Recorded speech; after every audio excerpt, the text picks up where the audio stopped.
تذكر يوما كنت تعانق دمعة الفكر تناجي الله في صبر وترجو رحمة تسري.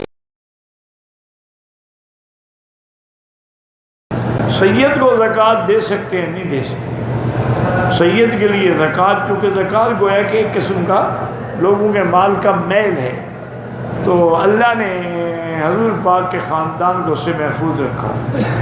انگوٹھی پہننا جائز ہے، بالکل جائز ہے، لیکن شرط یہ ہے کہ وہ چاندی کی ہو، سونے کی نہ ہو. اس میں اگر کوئی پتھر پہنے وہ بھی جائز ہے، کوئی منع نہیں ہے، لیکن وہ پتھر نفع نقصان کے مالک. لوگوں کا رواج ہے نا، اور جی یہ پتھر کے اعداد میرے نام سے ملتے ہیں، یہ پہنوں گا نفع ہوگا، یہ پہنوں گا نقصان ہوگا. یہ عقیدہ رکھنا شرک ہے. نفع نقصان صرف اللہ کے ہاتھ میں ہے. اللہ تبارک و تعالیٰ چاہے تو عطا فرمائے، نہ چاہے تو نہ عطا.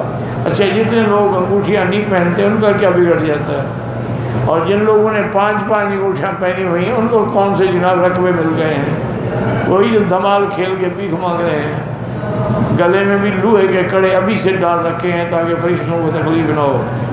میں جنگ کے علاقے میں مویشیوں کا کاروبار کرتا ہوں.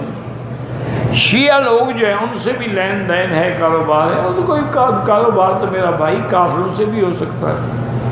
اب ساری دنیا کا کاروبار جو ہے وہ یہودیوں سے نہیں ہے، وہ نصرانیوں سے نہیں ہے. تمہاری ہر چیز تو باہر سے آتی ہے، تو وہ کر سکتے ہیں، کوئی مسئلہ نہیں، کھانا بھی کھا سکتے ہیں. لیکن کوشش کیا کریں کہ ان سے تعلق نہ ہو، دل کا تعلق نہ ہو. معاملات اور مدارات جائز ہے، لیکن موالات جائز نہیں ہے کہ شیعہ سے تعلق رکھا جائے. وہ صحابہ کا دشمن ہو، صحابہ کو گالیاں دیتا ہو اور ہم اس کو دوست سمجھیں، یہ بات غلط ہے. باقی کاروبار تو دنیا کے اندر سب کے ساتھ کیا جا سکتا ہے، اور آج کل تو ساری دنیا کا کاروبار ہے ہی کافروں کے ساتھ. اللہ معاف کرے، ہماری تو اتنی بڑی بدقسمتی ہے کہ ہم ان کے ایک پیپسی کولا یا کوکا کولا یا مرنڈا یا سپرٹ یا ایک اس کا توڑ نہیں بنا سکے آج تک مسلمان. اب اس کا کیا علاج ہے؟ یہ میٹیریل سارا ان کا ہے، ہم تو صرف پانی ڈالتے ہیں. ہم نے جو فیکٹریاں لگائی ہوئی ہیں وہاں صرف پانی ہوتا ہے اور سیل کرتے ہیں. اصل میٹیریل اسی لیے تو ذائقہ نہیں بدلتا نا، ہر جگہ کا ذائقہ ایک ہے کیونکہ اندر کا میٹیریل ایک ہے. اسی طرح جتنے بڑے بڑے ہوٹلوں میں بروسٹ بنتے ہیں، باربیکیو بنتے ہیں، ان کا بھی جو مسالہ ہے نا، جو میٹیریل ہے وہ وہیں سے آتا ہے. ہم صرف اس کو لگا کے آگ پہ سینک دیتے ہیں. تو اس لیے میرا بھائی، آج کل تو اللہ معاف کرے، الا قلیل من عبادی الشکور، بہت تھوڑے بندے ہوں گے جو اس دور میں بھی صحیح معنی میں عقل حلال کھاتے ہوں گے، اس زمانے میں بھی وہ حلال اور حرام کی تمیز کرتے ہوں گے. ہمارا تو آپ کیا ہے، ہم حج کر رہے ہیں، داڑھی بھی مڈا رہے ہیں، سگریٹ بھی پی رہے ہیں، حضور کے روضے کے سامنے بھی کھڑے ہیں. کملی والا میری جان قربان ہے، داڑھی میں نہیں رکھ سکتا، یہ میرے لیے مشکل ہے، بیوی ناراض ہوتی ہے. اس کا کیا علاج ہے؟ یہ دیکھ رونق ہے، میلہ ہے، حج وج نہیں ہے، نہ عمرہ ہے. وہ اور لوگ تھے جو اللہ کے لیے آتے تھے، اللہ کے گھر کے لیے آتے تھے، وہ بنا عرفات آتے تھے، وہ طواف کرتے تھے.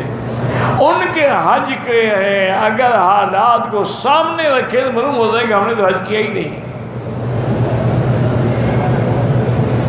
ایک ایک چیز کا خیال کرتے تھے کہ حرام تو نہیں ہے اس میں. ہم نے اپنے بزرگوں کو دیکھا ہے، اگر کسی نے کچھ دیا تو پوچھا، بھائی یہ زکوٰۃ ہے، صدقات ہیں، یہ ہدیہ ہے؟ نے کہا جی نہیں، یہ زکوٰۃ ہے، پھر مدرسے میں جمع کرا دو. صدقہ ہے، پھر مدرسے میں جمع کرا دو. ہدیہ ہے تو قبول کر لے. لیکن اگر دماغ میں تھوڑا سا بھی شک ہوتا نا کہ یہ افسر ہے، ملازم ہے، پولیس والا ہے، تو اس سے ہدیہ بھی نہیں لیتے تھے کہ اس کے پاس کہاں سے پیسے آ گئے کہ ہدیہ دینے آیا ہے. صاف بات ہے کہ رشوت کے پیسے. اس لیے وہ دعا کریں اللہ ہمارے حال پہ رحم کرے. بس حالات بہت مشکل ہے. اجتماعی دعا جو کرتے ہیں کوئی حرج نہیں، لیکن افضل یہی ہوتا ہے کہ ہر آدمی اپنے اپنے لیے دعا کرے۔ لیکن اگر نماز کے بعد اجتماعی دعا بھی کر دی جائے تو مختلف حدیثوں کو جمع کر کے علماء نے مسئلہ نکالا ہے کہ ایک تو ہر نماز کے بعد دعائیں قبول ہوتی ہیں، اور دوسرا یہ بھی حضور کا فرمان ہے کہ ید اللہ علی الجماع، اللہ کا ہاتھ جماعت پہ ہوتا ہے، اور یہ بھی حکم ہے کہ جتنا جماعت بڑی ہوگی اتنا فیض زیادہ ہوگا۔ اور یہ بھی حدیث ہے، حضور اللہ فرماتے ہیں میرے بندے ان ذکرتنی فی نفسک، اگر تم نے مجھے اپنے اندر یاد کیا میں بھی تمہیں اپنے اندر یاد کروں گا، وَإِن ذَكَرْتَنِي فِي مَلَئٍ، اگر تم نے مجھے کسی جماعت میں یاد کیا تو میں اس جماعت سے بہتر جماعت میں تمہیں یاد کروں۔ تو مانا کہ جماعت میں ذکر کرنا ثابت ہے، اس لیے چھوٹی چھوٹی باتوں پہ ضد نہ کیا کریں۔ اب ہم جس دور سے گزر رہے ہیں نا، یہ بڑا مشکل دور ہے۔ اس وقت یہودیت اور قادیانیت کا پوری دنیا پہ کنٹرول ہے، ہم تو کچھ بھی نہیں۔ تم ابھی تک انہی مسئلوں میں لڑ رہے ہو کہ ہاتھ اٹھائیں نہ اٹھائیں، کٹھی دعا مانگیں نہ مانگیں، کیا بات ہے؟ کبھی مانگ لی کبھی نہ مانگی، بس۔ فرض یا سنت نماز کی نیت ضروری ہے، نیت کے بغیر تو کوئی عمل ہوتا ہی نہیں۔ انما الاعمال بالنیات، ہر عمل کے لیے نیت ضروری ہے۔ نیت نہ ہو نہ طواف ہوگا، نہ نماز ہوگی، نہ سنت ہوگی، نہ وتر ہوگا۔